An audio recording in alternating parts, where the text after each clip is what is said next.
Of X and Y 31 मार्च 2022। देखो ये balance sheet दिया है, मतलब एग्जाम में भी अगर ऐसा क्वेश्चन आएगा तो सपोज करना कि बैलेंस शीट दिया रहेगा। अब बनाना क्या है, देखो नीचे एडजस्टमेंट दिया था, partner share profit losses in the ratio 3:2 from 1/4/2022। They agree to share profit and losses equally, बोल रहा है इक्वली डिस्ट्रीब्यूट करने के लिए। For this purpose the following, देखो ये सब एडजस्टमेंट है। बनाने क्या बोला वो ध्यान से देखो, प्रिपेयर नेसेसरी लेजर, अंडरलाइन करो, नेसेसरी लेजर को अंडरलाइन करो, नेसेसरी लेजर अकाउंट को अंडरलाइन करो और वहां नीचे लिखो रिवैल्यूएशन अकाउंट, अंडरलाइन करके वहां नीचे लिखो revaluation account and partners capital account, revaluation account and partners capital account. मतलब ना जब क्वेश्चन में नेसेसरी लेजर अकाउंट बोल रहा है तो एकदम क्लियर कट रहना, specially change in profit sharing ratio में। एडमिशन में थोड़ा बहुत ये चेंज होगा माइनर, बट ये change in profit sharing ratio में जब भी नेसेसरी लेजर अकाउंट बोला तो क्लियर हो जाना है, एकदम क्लियर कट। दो ही अकाउंट बनता है, एक बनेगा रिवैल्यूएशन और दूसरा कौन बनेगा, पार्टनर्स कैपिटल। अंडरलाइन करके लिख लिया ना, यानी एक रिवैल्यूएशन बनाएंगे और दूसरा क्या बनाएंगे, पार्टनर्स कैपिटल अकाउंट। ये दो अकाउंट बनता है। Is it clear? ठीक है, तो चलो फर्स्ट अकाउंट हम स्टार्ट किया, रिवैल्यूएशन अकाउंट। अब ध्यान से देखो, पहले हम इसका यहाँ रूल लिख रहे हैं, ठीक है, ये सब तुम लोग लास्ट में उतारा। अभी समझना, ये रिवैल्यूएशन अकाउंट बहुत इंपॉर्टेंट है। इसलिए बहुत इंपॉर्टेंट है ना, ये अकाउंट इस चैप्टर में हम लोग पढ़ रहे हैं, चैप्टर 5 में भी पढ़ना है, 6 में भी पढ़ना है, 7 में भी पढ़ना, सेम यही अकाउंट। और जैसे भी बताएंगे वहाँ सेम बनेगा। तो तुम लोग आज सीख जाते हो, सब जगह टारगेट हो जाएगा, हर जगह तुम इस चैप्टर को बना सकते। इसीलिए एग्जाम में ये अकाउंट आना ही फिक्स है, कहे कि भाई चर्चा चैप्टर में है तो कैसे नहीं आएगा, हर साल आता है ये अकाउंट। तो ध्यान से देखो, सबसे पहले इसका रूल देखो, क्या रूल है, बहुत सिंपल रूल लिख रहे हैं। एसेट्स अगर इंक्रीज करेगा तो क्रेडिट में लिखना है, सिंपल। एसेट बढ़ेगा तो किधर लिखना है, क्रेडिट साइड। अगर एसेट डिक्रीज करेगा तो किधर लिखना है, डेबिट साइड। समझ में आ रहा है? इंक्रीज होगा तो क्रेडिट साइड में, डिक्रीज होगा डेबिट साइड, ठीक है। लायबिलिटीज,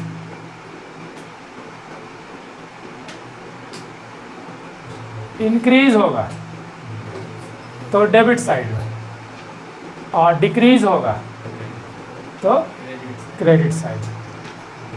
अब तुम लोगों को पूरा रूल याद करने की जरूरत नहीं है, एसेट्स याद करो, लायबिलिटी बोल दो उल्टा। तो चलो जो एडजस्टमेंट रहेगा उसी को ध्यान से रखो। देखो एडजस्टमेंट क्या है, the partner share profit loss 3:2। अब एडजस्टमेंट दिया, पहला एडजस्टमेंट देखो क्या लिखा, building are to be valued at, building बोल रहा है 1,20,000, तो एट लिखा रहेगा तो कंपेयर करना, ठीक है। ऊपर देखो तो बैलेंस शीट बिल्डिंग कितना है, ऊपर वाला को बोलेंगे बुक वैल्यू और नीचे वाला को रिवाइज वैल्यू, याद है ना जैसे पढ़े थे। तो हमको मतलब है नीचे वाला से, नीचे वाला वैल्यू से। तो ये बताओ बिल्डिंग क्या है, एसेट्स की लायबिलिटी, एसेट्स। ऊपर देखोगे तो भी समझ में आ जाएगा, ठीक है। अब ये बताओ बिल्डिंग इंक्रीज हो रहा है कि डिक्रीज हो रहा है, इंक्रीज का है कि नीचे में हमको मतलब है, नीचे क्या हो रहा है, बढ़ रहा है। अब देखो इंक्रीज होगा तो लिख देते हैं क्रेडिट साइड में बाय अकाउंट। अब कितना बढ़ रहा है भाई, अमाउंट लिखो, कितना बढ़ रहा है, 40,000, तो 40,000 यहाँ लिख दो, हो गया। समझ में आया? कोई स्टफ नहीं है, बहुत सिंपल। नेक्स्ट आगे का पॉइंट देखो, दूसरा, current value of furniture taken at, furniture में भी एट लिखा है, तो कंपेयर ऊपर देखो फर्नीचर कितना है और नीचे 45, तो फर्नीचर की एसेट्स की लायबिलिटी एसेट। अब बताओ बढ़ रहा है कि घट रहा है, बढ़ रहा है, तो इंक्रीज होगा तो क्रेडिट साइड, तो फिर लिख देते हैं बाय फर्नीचर अकाउंट 15,000। समझ में आया? समझ रहा है ना? डाउट होगा पूछना, ठीक है, क्या कि एग्जाम में आएगा, कोई ना कोई चैप्टर में तो पक्का आएगा। चलो फिर देखो, ये पॉइंट थोड़ा ध्यान देना, a provision for doubtful debt 10% made on debtors. देखो डेटर्स से बनाने बोल रहा है, तो डेटर ये बताओ एसेट्स की लायबिलिटी, एसेट्स। कंफ्यूजन नहीं हो ना, डेटर मतलब होगा जिससे हमको पैसा लेना। चलो किसको एग्जांपल समझते हैं, मान लो इससे हमको पैसा लेना है, ठीक है, बेवम से हमको पैसा लेना है, तो ये मेरे लिए डेटर हुआ ना। तो हम ऐसा एज्यूम करके, बिजनेस में ऐसा एज्यूम करके चलना पड़ता है। हम मान के चले 10% पैसा हमको नहीं देगा, डाउटफुल है। डाउटफुल का मतलब क्या हुआ, देगा कि नहीं देगा भाई पता नहीं चला। मान लो इससे हमको 5,000 लेना था, लेकिन हम मान के चले ये 10% नहीं देगा, 5,000 का 10% 500 मान के चले नहीं देगा, ऐसे ही बोल रहे, बुरा नहीं मानना, ठीक है। तो अब ये बताओ, हम मान के चले 500 नहीं देगा, तो मेरा डेटर बढ़ा कि घटा, घट गया, तो डेटर तो एसेट से डिक्रीज करेगा तो ये डेबिट साइड में आएगा। समझा पॉइंट्स को? बिकॉज हम मान के चलो कोई पैसा नहीं देगा तो मेरा डेटर तो डिक्रीज हुआ, इसको लिखना है ऐसे 2 में, 2 provision for doubtful debts account. ठीक है, अब ये कैसे निकालेगा? तो इसको तो निकालना पड़ेगा, तो मैं यहाँ निकालता है प्रोविजन फॉर डाउटफुल डेट। देखो डेटर है कितना, ये डेटर से निकलता है। ठीक है, डेटर से निकलेगा। डेटर का ये बताओ अमाउंट कितना है? 50,000 निकाल देते हैं। प्रोविजन 50,000 का 10%, कितना आ गया ये? 5,000। देखो 5,000 लिख दी। कोई और एडजस्टमेंट है? नहीं देखो बात है ना, तुम मेरी चीज़ नहीं समझा तुम शुरू में, इसीलिए अभी कंफ्यूज हुआ। बढ़ेगा तो इधर, वो रहे कहीं उससे हमको मतलब नहीं है, वो कहीं हो दे। अगर वो बढ़ा तो इधर, घटा तो इधर, बस समझा? हाँ घट गया इसीलिए। अरे सर एकदम इस सब चीज़ को ना तुम लोग बार बार सुनना। अब तुम लोग को शॉर्ट नोट बनाने का टेंशन खत्म हो गया, क्या कि रिकॉर्ड कर ले रहा है, बहुत बढ़िया बात हो गया पूरा बैच के लिए भी तुम लोग का। यही बात को तुमको बार बार जब सुनेगा ना तो प्रॉब्लम सॉल्व। कॉलेज वॉलेज में भी किसी को दिखा दिया, वो भी सोचेगा इतना ईजी रूल है। चलो देखो, नहीं दिखा सकता है, नॉलेज बांटने से इंक्रीज होता है थोड़ा, समझा? कभी भी कोई चीज़ तुम पढ़े और बताओगे ना तो चीज़ तेरा में ना बढ़ता है, नॉलेज में यही अच्छा बात है। हम तो कॉलेज वॉलेज में बैठ के, जैसे हम यहाँ बैठ के क्वेश्चन बना, पूरा आधा क्लास को बैठा के क्वेश्चन करवाता था और मज़ा भी आता था ना एकदम। तुम चल रहे हो, घूम रहे हो, सब क्वेश्चन सबको बताओ, इम्पैक्ट पड़ता है। तुम लोग के कॉलेज में ऐसा मौका मिलता है बिल्कुल बताना, किसी को दिखाना, हाँ बोलना ऐसे देखो बन जाएगा ही, तो हेल्प करने से अपना इंक्रीमेंट होता है। हाँ चलो, तो अब इसको और कोई पॉइंट है वहाँ? देखो तो कोई पॉइंट है क्वेश्चन में? नहीं है, बस बैलेंस कर दो, बन गई। अब बैलेंस करेगा रूल तुम लोग को पता है, याद करो। पी एल प्रोफिट 2 में कम आएगा तो क्या बोलेंगे? प्रॉफिट, और बाई में कम आएगा तो लॉस। ये बताओ कम किधर हो रहा है, देख के बताओ तो। 2 में कम हो रहा है तो यहाँ लिखना होगा इसे 2 profit transfer to partners capital account. अब पार्टनर का नाम लिखना, कौन कौन पार्टनर देखो तो, XY नाम लिख दिए। अब दोनों तरफ टोटल कर देते हैं। टोटल कितना आ रहा है? 55,000। इधर भी 55 लिख देते हैं। चलो डेबिट वाला लेस करो, कितना आएगा? 50,000। ठीक है, अब तुम लोग ये बताओ, ये जो प्रॉफिट आया इसको कौन सा रेशियो में बांटेंगे? Old ratio. हाँ ये बात एकदम याद आना चाहिए। तो 50,000 को बांटना है ओल्ड रेशियो। हाँ XY 3:2 बोले तो 3/5 और 2/5। फर्स्ट ऑफ ऑल एक्स को दो, 50,000 का 3/5 कट गया, मतलब 30,000। ठीक है, आइए अब Y को दो 50,000 का 2/5, तो कितना हो गया? 20,000। क्लियर? यहाँ पर लिख देता है 30,000। चलो अगर इसमें कुछ क्वेश्चन है तो बोलो, अदरवाइज हम सेकंड अकाउंट बना रहे हैं। बोलो। डाउटफुल डेट्स, देखो डाउटफुल डेट्स मतलब हो गया डेटर, एकदम याद रख लो पहले कि डाउटफुल डेट्स बोला क्वेश्चन में, मतलब डेटर। तो हम लोग क्वेश्चन में बोला ना कि मान के चल रहे हैं जो डेटर है वो 10% नहीं देगा पैसा, तो डेटर तो भाई मेरा एसेट्स है, उससे तो हमको पैसा लेना है। तो हम डाउटफुल बिजनेस में ऐसा किया जाता है, मान के चलते जहाँ पैसा फंसा वो कुछ पैसा नहीं देगा, तो तू मान के चल रहा है नहीं देगा तो तेरा तो एसेट तो डिक्रीज हो गया ना, इसीलिए इसको 2 में डालें। और डेटर से निकाले कहा है कि भाई डेटर से ही होगा, पैसा मिलता है इसे। हाँ अगर बाद में दे दिया तो पैसा फिर इनकम मान के ट्रीट होगा, फ्यूचर में अगर वो दे दिया तो वो बाई में चल जाएगा, मेरा एसेट बढ़ जाएगा, फिर हो सकता है ऐसा।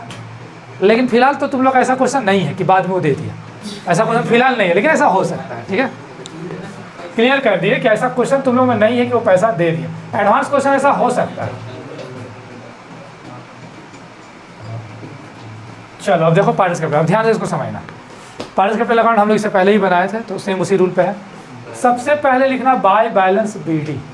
अब इसमें क्या लिखा जाता है तो याद रखना कैपिटल लिखा जाता है, जो पार्टनर है उसका कैपिटल। तो ये कहाँ मिलेगा? क्वेश्चन का बैलेंस शीट में देखो, लायबिलिटी साइड में। ठीक है, X का 90,000, Y का 60,000 हो गया पहला। ठीक है, normal by balance BD, simple. अब क्या करना है तुम लोग को, रिवॉल्यूशन अकाउंट देख लेना है। इसमें देखो पार्टनर का नाम कहीं लिखा है, 2 में लिखा है कि बाय में, 2 में, तो ट्रांसफर उल्टा करना, 2 में तो कहाँ चल जाएगा, बाय में। तो देखो लिख देते हैं हम बाय में, जो अकाउंट से आ रहा है उसका नाम बाय रिवॉल्यूशन अकाउंट। कितना अमाउंट, 30,000 एक्स का और वाई का 20,000। समझ में आया? व्योम यहाँ से कौन सा नहीं ली, मैंने यहाँ पर रूल है जिसमें पार्टनर का नाम वही जाएगा ना। तो प्रोविजन तो कोई पार्टनर का नहीं था, पीएल एप्रोप्रिएशन में रूल काहे होता, सब जाता था, सब में पार्टनर का नाम होता था, याद करो, इंटरेस्ट में, सैलरी में, आप समझा लो जी, बस वही जाएगा। चलो हो गया ये। अब आगे का रूल सुनो। अब तुम लोग बैलेंस शीट में 3 नाम चेक करना। आई रिपीट, बैलेंस शीट में 3 नाम चेक करो। कौन कौन? रिजर्व है क्या, रिजर्व देखो तो बैलेंस शीट में, गुडविल, पीएल नहीं है। अब यहाँ क्वेश्चन अराइज होता रहता तो क्या करते, अपोजिट बांट देते ओल्ड रेशियो में, सिंपल, बस याद रख लो, ये सब मिलेगा अगला चैप्टर, बस हम यहाँ रूल थोड़ा बता दी। अगर रहता तीनों में से कोई भी नाम, गुडविल, रिजर्व, पीएल, पार्टनर्स के पहले बांट देते ओल्ड रेशियो में, ऑपोजिट, बस ये याद रखना, अगला चैप्टर में मिलेगा, ठीक है। चलो तो बस बैलेंस करो, बन गया। इस टाइप का क्वेश्चन बहुत बड़ा बनता ही नहीं, छोटा सा बनता है। ये वाला कम किधर आ रहा है, डेबिट साइड में ही कम आ रहा है पूरा, 1,20,000 और ये 80,000। टू बैलेंस सी डी, जितना डेबिट में कम आएगा उसको लिखना है सी डी।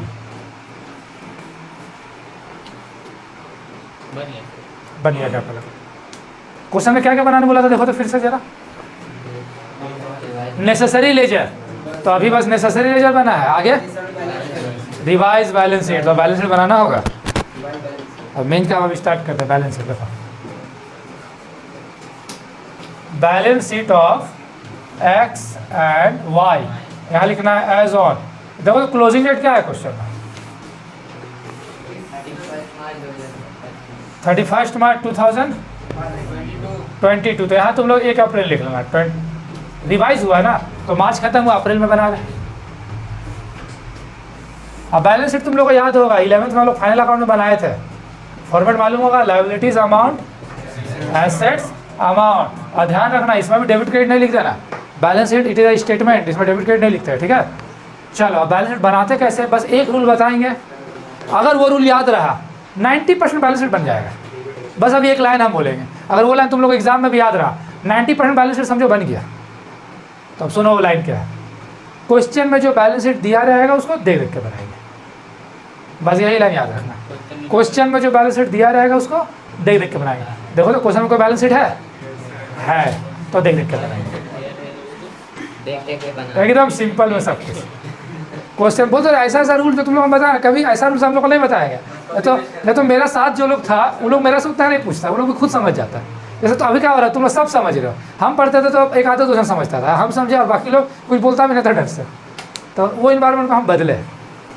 बैलेंस शीट बनाने के लिए बस क्या करना है, क्वेश्चन का बैलेंस शीट को देख के बनाना है, बस इतना याद रखो, काम हो जाएगा। अब दिमाग में आ रहा है क्वेश्चन का बैलेंस शीट नहीं रहेगा तब, तो वैसा क्वेश्चन आने दो, बता देंगे। वैसा क्वेश्चन फिलहाल इसमें नहीं है, लेकिन अगला चैप्टर में भी मिलेगा तो हम डिस्कस करें। फिलहाल 90% तुम लोग में बैलेंस शीट दिया रहता है एग्जाम, 99% हम, तो फिलहाल उसमें भी चलते। चलो अब तुम लोग लायबिलिटी साइड में देखो क्या लिखा है सबसे पहले, चलो हम भी लिख देते हैं कैपिटल, उसके बाद क्या लिखा है, लिख दिया एक्स वाई। बट अब देखो बदल क्या आ रहा है, ध्यान से देखो, कैपिटल तो तुम वहाँ से देख लिया, लेकिन कैपिटल लिखना अपना, जो सी डी यहाँ आया है पार्टनर्स कैपिटल, वो अमाउंट नहीं लिख देना, देखना है वहीं से, लेकिन अमाउंट थोड़ा सा रिफ्लेक्ट हो रहा है।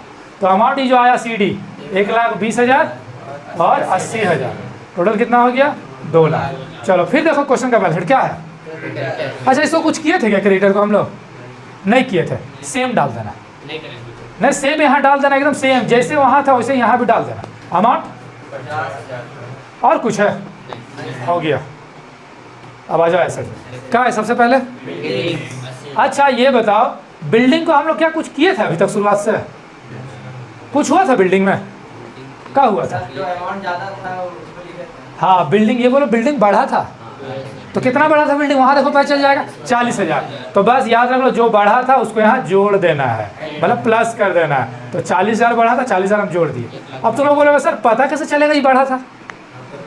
तो पहले ही बनाने के बाद है ना वो बनाते हैं, तो ये बनाने समय तो तुमको मालूम चल जाएगा ना। अगर किसी के दिमाग में क्वेश्चन आ रहा सर पता कैसे चलेगा, तो क्लियर सा बात, ये बनाया था ना बिल्डिंग, हम बोले था ना 40,000 बढ़ा, तो जो तुम बनाया हो याद रखते जाना, जो बढ़ा यहाँ जोड़ दिया। चलो फिर बिल्डिंग के बाद फर्नीचर, इसमें भी था क्या कुछ एडजस्टमेंट? था, बड़ा था ना ये भी, इंक्रीज, तो इसको भी जोड़ दो, ऐड एप्रिसिएट या इंक्रीज लिख देना 15,000, तो अमाउंट 45। चलो फिर डेटर्स, इसमें कुछ हुआ था क्या? डेटर क्या हुआ था? प्रोविजन हम मान के चले थे ना, डीडी डाउटफुल है, इसे हम मान के चलते घटा था ना, तो यहाँ घटा देना लेस प्रोविजन। तो 5,000 तो निकला हुआ है, कुछ निकालना, सब वहाँ निकला हुआ रहेगा रिवल्यूशन अकाउंट, बस तुमको लिखते जाना है। चलो फिर क्या है? अच्छा स्टॉक में कुछ हुआ था क्या? जिसमें कुछ नहीं हुआ था सेम डाल देना, ठीक है। तो स्टॉक हम सेम डाल देना, कितना अमाउंट? 20,000। नेक्स्ट क्या है? इसमें कुछ हुआ था क्या? कितना अमाउंट? सेम डाल दिए। चलो अब तुम लोग बोलो, कोई एनीवन, किसी को भी कोई भी क्वेश्चन, कुछ क्वेश्चन पूछना है तो बोलो। देखा बैलेंस शीट अगर तुम क्वेश्चन से देख के बनाएगा तो 90% बन जाएगा, तुमको तो मालूम रहेगा कौन कौन नाम जाएगा। अब इसको टोटल करना, दोनों तरफ सेम आना चाहिए। अगर सेम नहीं आया तो फिर तुमको देखना पड़ेगा कहाँ गलती हुआ शुरू से, बहुत टेंशन हो जाता है एग्जाम में सबको। ये बराबर आता है तो बहुत खुशी मिलता है सबको एग्जाम में। अब जोड़ो तो, तुम लोग जोड़ो इधर का, तुम लोग जोड़ो इधर का, तो तुम कल से इधर बैठना, कल से इसको इधर बैठाएंगे। 2,50,000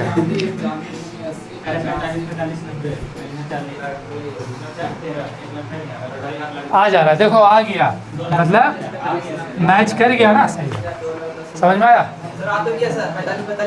हाँ वही, अगर तुम एडलेस नहीं करेगा तो फिर बैलेंस शीट नहीं आ पाएगा, तो गड़बड़ हो जाएगा। तो इसीलिए ध्यान रखना, पूरा गलत मतलब तुमको शुरू से चेक करना पड़ जाएगा ना, फिर टाइम खपाना पड़ेगा बहुत, क्योंकि एग्जाम में तुम लोग को बनाने में 20 मिनट तो लग जाएगा। अगर प्रैक्टिस है तो 15 मिनट, टीचर के पास सब आंसर रहता है तो मिला के चेक कर लेगा। वो तो चलो मान लो कि इधर 2 लाख तुम लिख दिया, लेकिन जो चेक कर रहा है वो तो दोनों बराबर से नहीं हुआ, इधर का अमाउंट मैच करता है। 12th का कॉपी का चेक बहुत बढ़िया होता है, वो मैच करता है।